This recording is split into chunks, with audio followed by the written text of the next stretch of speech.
After 8 weeks, the strike-shortened 1982 NFL season started up again with one of pro football's oldest rivalries. The undefeated Detroit Lions took a quick 14-3 lead and threatened to chase the winless Chicago Bears out of Soldier Field. And chase the Lions did. The Bears unexpectedly shifted into an offensive gear that had been stripped for several seasons.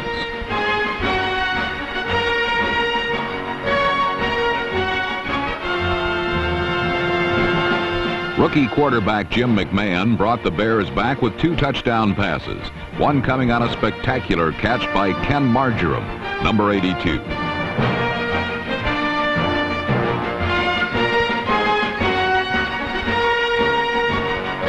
With only 17 seconds remaining in the fourth quarter, the game was stalemated at 17-all. In these instances, the end result often comes on a pass and a prayer.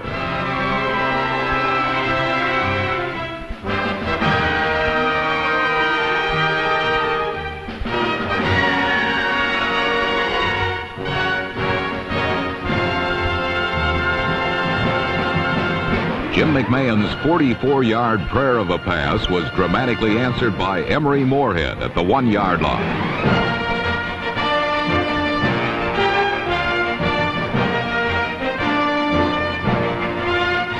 Moorhead's heavenly catch set up John Rivetto's 18-yard field goal that clinched a 20-17 victory with 5 seconds remaining.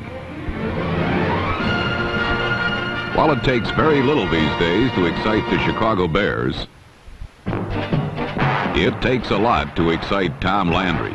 In his 22 years as the Cowboys head coach, Landry has enjoyed many thrilling moments. Unfortunately, the Tampa Bay game was not one of them. The usually flashy, finely tuned Dallas offense was as delicate as tinsel on a Christmas tree and shredded just as easily. The Buccaneer defense was ferocious and yielded as many yards in the entire game as the Cowboys usually roll up in a quarter. However, the Doomsday defense proved hard to crack in the clutch and allowed just 3 field goals.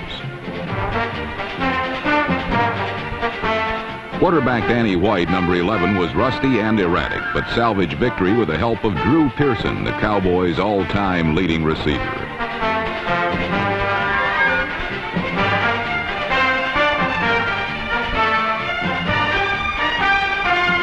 Touchdowns by Pearson and Robert Newhouse wrapped up a very untidy 14-9 Dallas victory. While a court of law would have charged the listless Cowboy offense with a misdemeanor, more serious charges were leveled in Buffalo.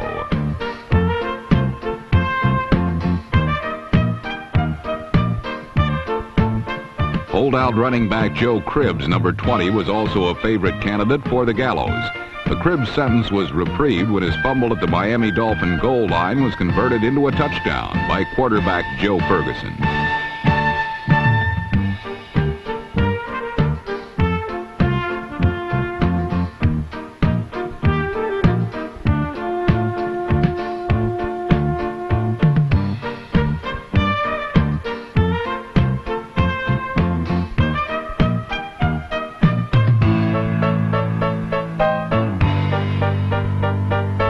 Ferguson toppled off his lofty pedestal very quickly.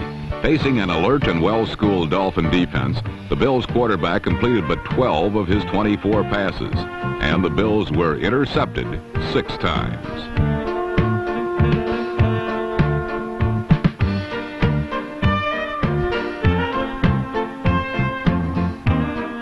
Unbeaten Miami translated these breaks into 3 field goals and nosed out the Bills 9-7.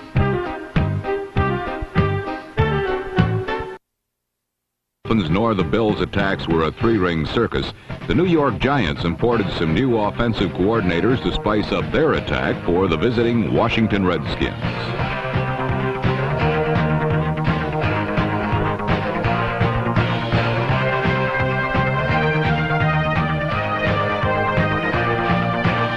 Without the threat of holdout running back Rob Carpenter, the Giants' attack revolves around quarterback Scott Bruner, number 12.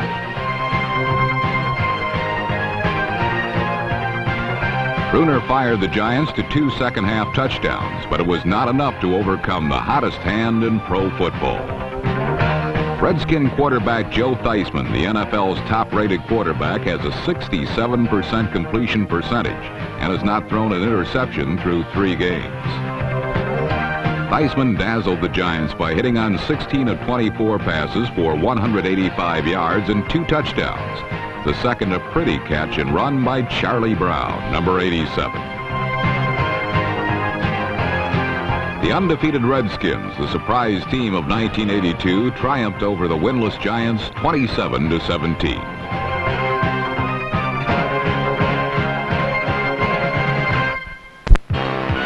Jets running back Freeman McNeil knows that Big Apple fans think they've seen everything. But last Sunday, New Yorkers were treated to a milestone. McNeil became the first Jet ever to gain 100 yards in 3 straight games. The victims were the struggling Baltimore Colts. McNeil gained 124 yards on the ground and also hauled in 1 of 2 touchdown passes from quarterback Richard Todd.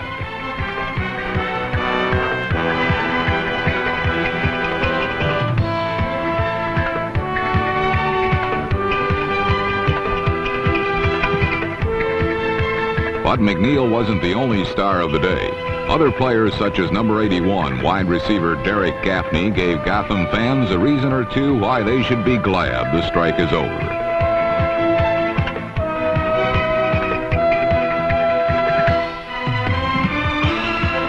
The Colts were helpless to stop New York, yielding nearly 500 yards in offense. When Baltimore tried to blitz, Todd easily read it and beat the pressure with a touchdown pass to number 80, Lamb Jones.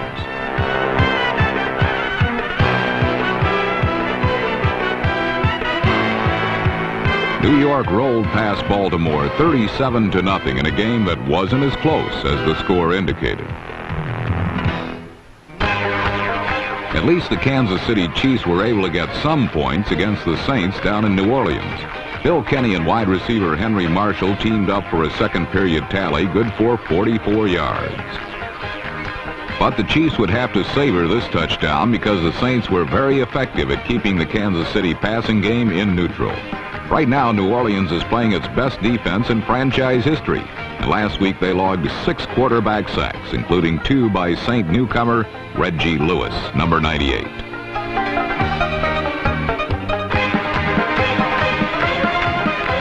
The pass rush played an important role in New Orleans' 27-17 victory, but so did the Saints' special teams. Reserve running back Wayne Wilson, number 30, made one drive very easy by gaining 75 yards on the kickoff.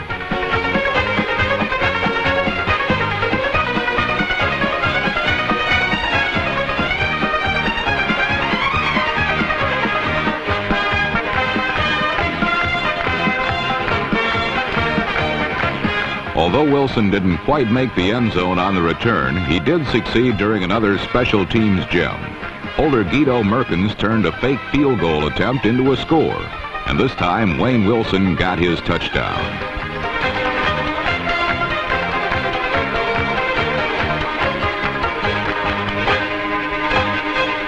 It looked as if victory would be at hand for the Los Angeles Rams when they raced to a 14-0 first period lead against the Atlanta Falcons. The big play was a 51-yard score from quarterback Burt Jones to rookie Ron Battle, number 81.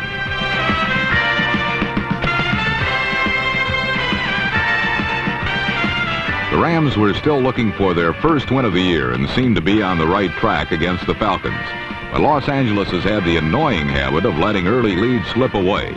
And this one began to unravel when Atlanta got a big punt return from a tiny former Houston Oiler named Billy White Shoes Johnson.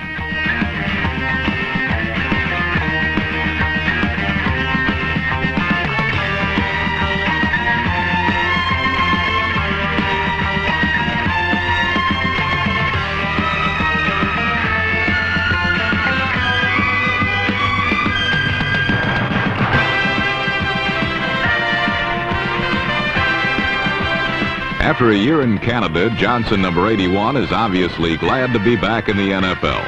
His return sparked an Atlanta uprising, spearheaded by fullback William Andrews and his 119 rushing yards.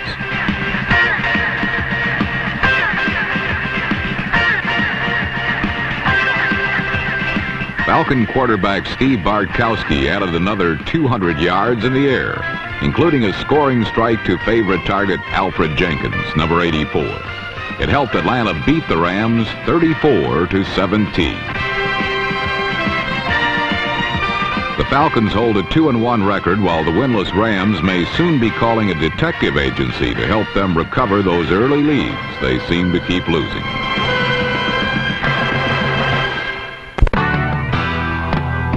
For the entire first half of play, linebacker Tom Cousineau and the Cleveland defense did not allow the New England Patriots to cross the 50-yard line.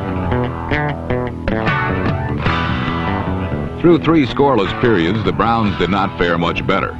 It wasn't until the final stanza that quarterback Brian Sipe began to see his way through a steady rain.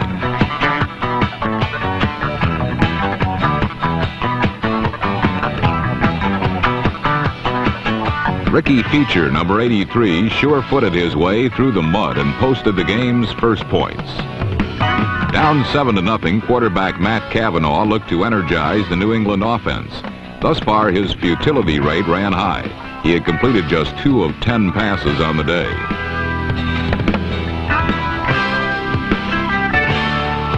Wide receiver Preston Brown, number 81, snatched a score out of the gloom to tie the game at 7. But on their next possession, the Patriots fumbled at their own 20-yard line. It gave the Browns a last-second chance to win.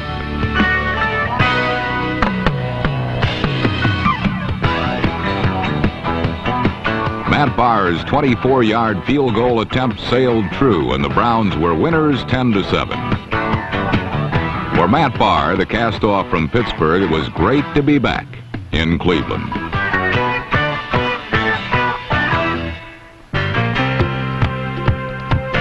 In Philadelphia, the Eagles arrived with the NFL's #1 offense and were itching to regain their pre-layoff form.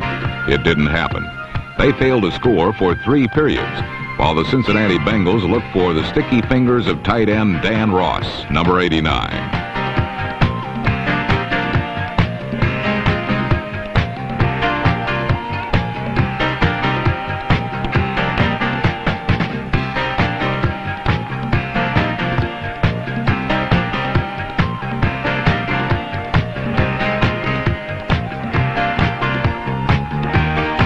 Dan Ross's score was the Bengals' only touchdown of the game. But with the help of 3 Jim Breach field goals and a safety ignited by freewheeling blitzer Reggie Williams, number 57, the Bengals notched their second win of the shortened season, 18-14.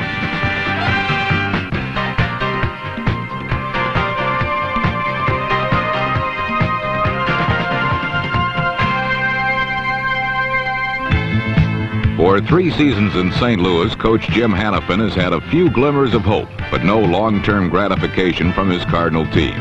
But one man he is very grateful for wears number 81. Number 81, Roy Green, used to be number 25.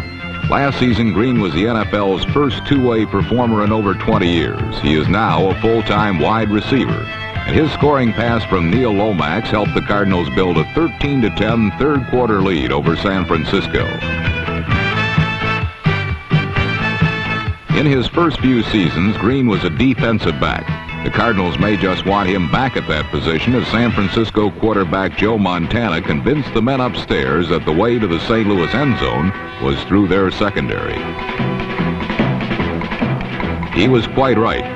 Beginning a 3-minute outburst in the second half, Montana connected with newcomer Ronaldo Nehemiah at number 83 for 55 yards. If Nehemiah can keep his feet after the catch, he may well become the long ball threat the 49ers bargained for. Joe Montana threw for 408 yards on the day, his best performance as a pro. If not for an occasional holding penalty, his numbers may have been even more impressive.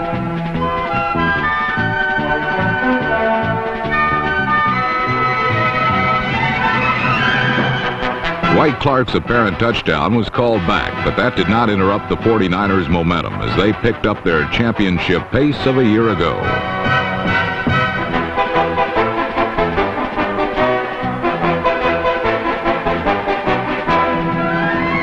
Another new face in the 49ers pass-catching ensemble is tight end Russ Francis, number 81. His score put San Francisco on top 17-10. And as the St. Louis offense sputtered, the 49ers continued to roll. Dwight Clark eased through the Cardinals secondary 33 yards for another score. And Joe Montana scrambled through the Big Red pass rush for his third and final touchdown pass. 17 yards to fullback Earl Cooper, number 49.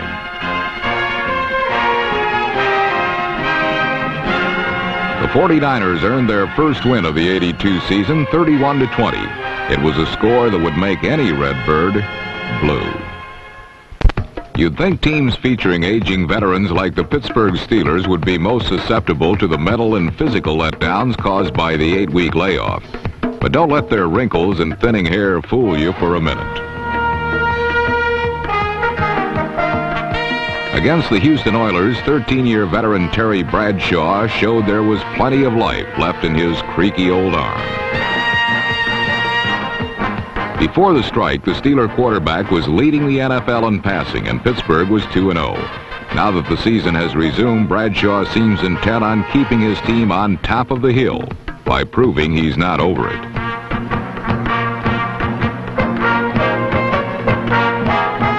A third-quarter touchdown pass to Benny Cunningham broke a 10-10 tie and put Pittsburgh ahead to stay. And like a young fastball pitcher trying to show off his arm, Bradshaw kept throwing strikes.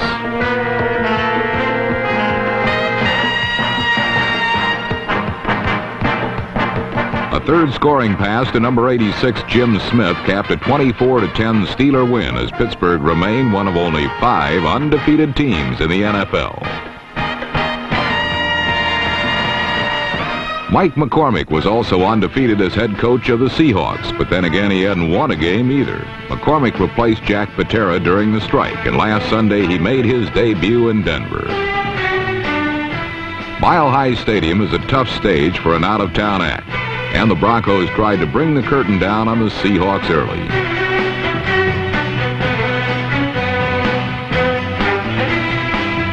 Rookie running back Gerald Wilhite's touchdown run gave Denver a 7-0 lead, and following the score, he responded to the crowd's chant for an encore.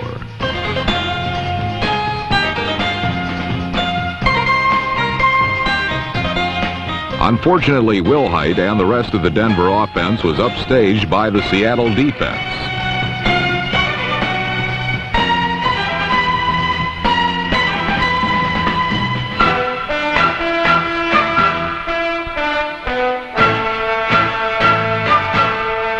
Number 58, Bruce Schultz's 31-yard touchdown tied the game at 7-7. But the show wasn't officially closed until one of football's classiest passing acts answered a late fourth-quarter curtain call.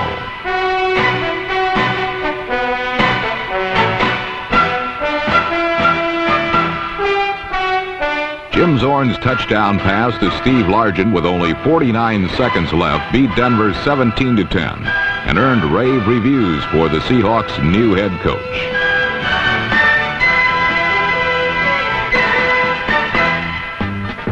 In Green Bay, it was an aging Lynn Dickey who proved the strike had not affected his newfound stage presence.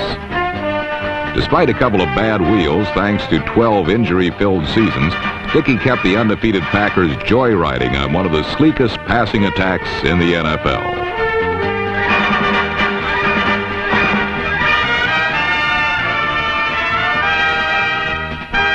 Against the Vikings, Dickey racked up mileage through the air using fuel-efficient receivers like halfback Eddie Lee Ivory, number 40.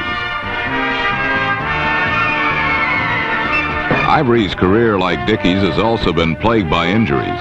However, Eddie Lee has gotten off the line quickly this season and is currently ranked among the league's leading rushers.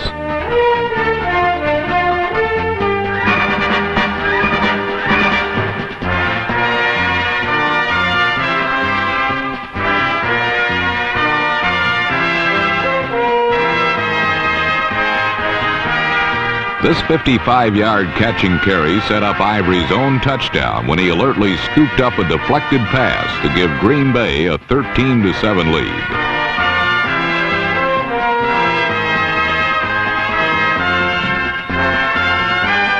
With the contest still very much in doubt after 2 quarters, the Packers literally stole the game away from the Vikings on the second half kickoff.